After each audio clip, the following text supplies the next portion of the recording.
Hiya. After being in a very muddy field, like I suppose most of the motorhomes have been one time or another, we've decided to buy some of these Goclaws.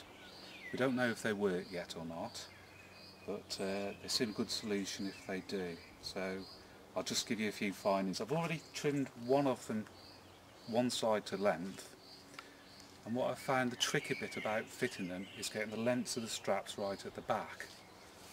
So I've done a test fit. And if you look at the instructions, these black buttons are the ones that go behind the wheel, the side of the wheel you can't see. So I found for my size of wheel, which is a 250/17/15, that the best length for it is a number 5 on the back. So it's number 5 at the back there. So what I'm going to do is just lay them out, and firstly just make a mark on each strap. Where? To make sure at number 5? No, just on the strap itself, just to make sure I cut the right strap rather than the straps on the front. Now it's quite frightening how easy these are to cut. Hopefully they're a little bit stronger in tension. So one of the straps that I've marked, turn it over, find the number 5 at the back and just score it with a Stanley knife. Doesn't take as much as you think. So why did you put that pencil line there then in the first place? Just so I cut the right strap rather than cut the other strap. Ah. So all you need to do then is just snap it. It's amazing how easy it just breaks. What I don't want to do is cut the other strap, which is why I put a pencil mark on the top. So again, the one I marked with a pencil mark, in my case score a 5. How did you know it was a number 5 then? Because I did a test first. A test fitting with the other straps.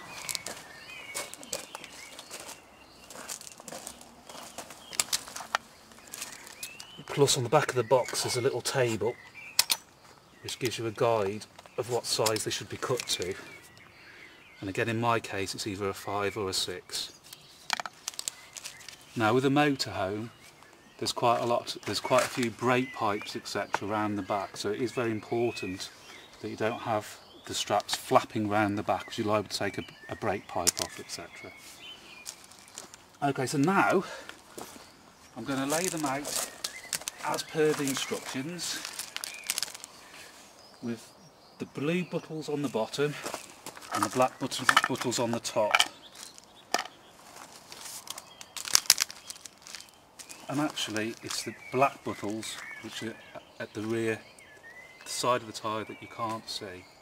And again, after my test fitting, what I've found is that in my case, if I cut mine off at a 5 and push them nearly all the way in, that's about right for my wheel. What the instructions tell you to do is to leave these very loose, but I've been finding it very difficult to get them the right size once they've been fitted. The front ones, or the front one, just leave very loose for the time being. Okay, now again, as per the fitting instructions, bring the grips up to the wheel. First 2 grips, one in either hand. The grip in your right hand goes at 12 o'clock position, right on the top of the wheel. And the loose one has to be kicked round the back of the tyre, and I should imagine when it's muddy this is going to be the difficult part to do.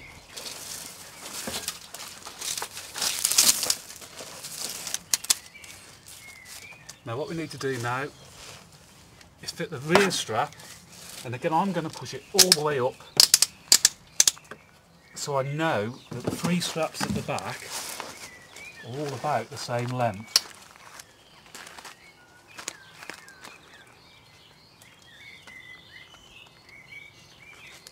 They put a little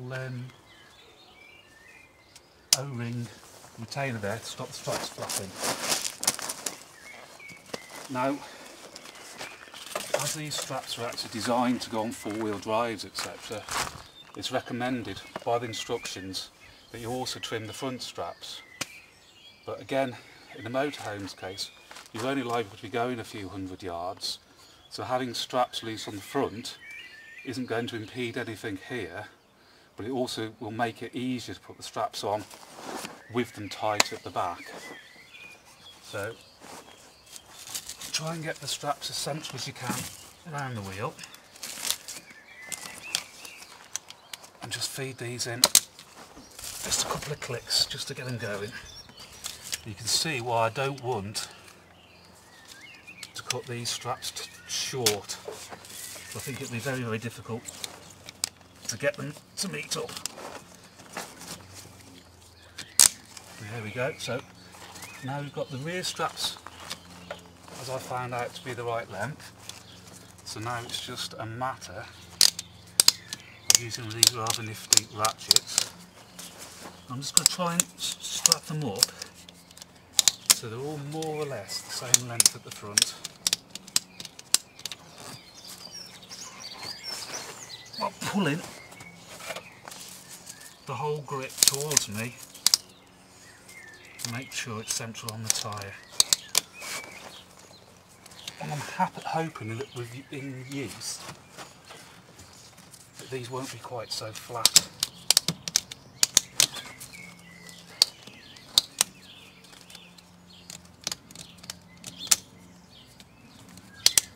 Again, a little bit of tugging.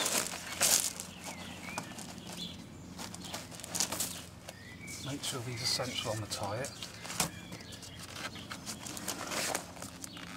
It's amazing how grippy they are on the rubber actually.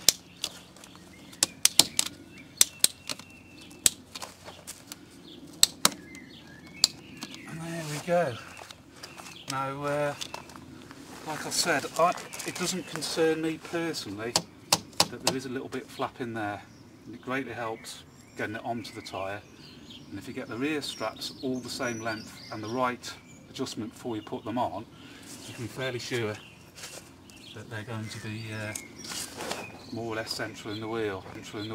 Right, I hope these will be a bit more floppy when they've been on and off a few more times.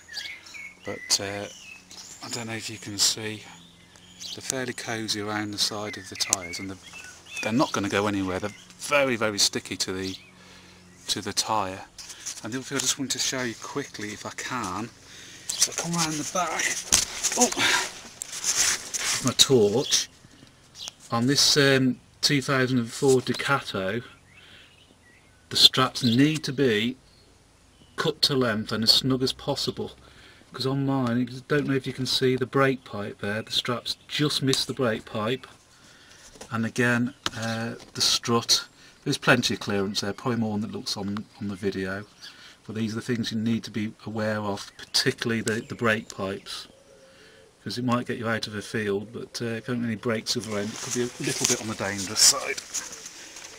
Anyway, we're going to do a part 2 to this video, in the very likely event that we get stuck, because we seem to be very good at getting stuck in wet fields, and we'll see if these Goclaws actually work.